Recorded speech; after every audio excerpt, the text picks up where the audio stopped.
Hello everyone, welcome. So this little video should go along with the Bible study notes that are available. You can download them, they're PDFs. What we're going to be doing is we're walking through the end of Mark 4 and Mark 5. Today's passage is Mark chapter 4, verse 35. So let's read that. Mark 4, verse 35. That day when evening came, he said to his disciples, "Let us go over to the other side." Leaving the crowd behind, they took him along just as he was in the boat. There were also other boats with them. A furious squall came up and the waves broke over the boat so that it was nearly swamped. Jesus was in the stern, sleeping on a cushion, and the disciples woke him and said to him, "Teacher, don't you care if we drown?" He got up, rebuked the wind, and said to the waves, "Quiet, be still." Then the wind died down and it was completely calm.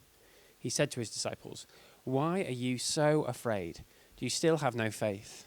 They were terrified and asked each other, "Who is this? Even the wind and the waves obey him."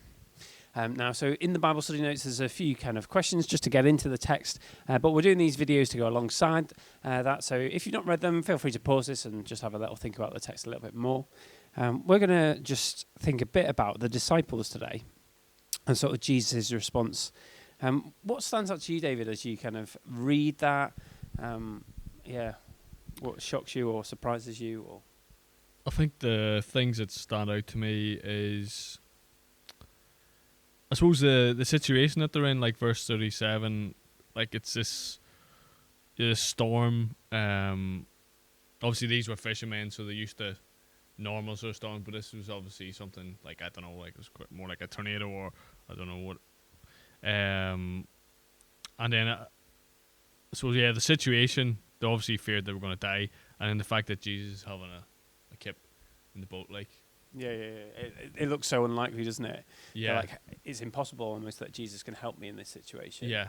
And I guess that's sort of how. So all of these things we're going to see are put together. There's a big thing in Mark 4 and 5 about faith and fear.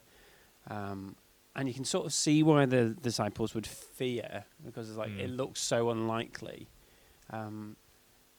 Is that...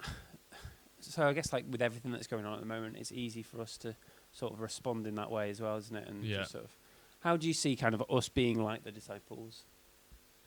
I think what the disciples are really saying, Jesus doesn't seem like you really care about our situation. Like, you can imagine the fear and anxiety they were going through at the moment. They're thinking the worst is going to happen, and they're basically saying, "Jesus, do you really care? You're you're having a kip, and we're about to die." So I think we do feel like that in our situation. Does God really care? Because he seems like he's sort of asleep. Yeah, so I definitely think that's when we're going through difficult things, we think God doesn't care. Yeah. And he's able to change it straight away, wasn't he? Like and his response, isn't it, is like, "Why are you so afraid? You still have no faith." There's this kind of... Is it fair to say kind of faith and fear are like opposites? Or how do it's they... interesting, like, I watched a video by Ed Welch, and he was sort of saying how actually the opposite of what that... He said that how fear and faith are actually connected. Right, yeah. Because fear sort of makes us more dependent on God. It shows us our need of God. Obviously, we can still go the other way and sort of try and deal with it through sort of ungodly ways, on self-reliance. But I suppose fear should show us we are weak, we are vulnerable, we need help. Yeah. And I guess that's something that we can explore through the week as we look at all of this in a bit more detail. I guess Mark's punchline is there in verse 41, isn't it? That so they were afraid with all the storm, but then verse 41, they're terrified and they ask each other, "Who is this?" But as they see Jesus' power, their response to him is just, whoa.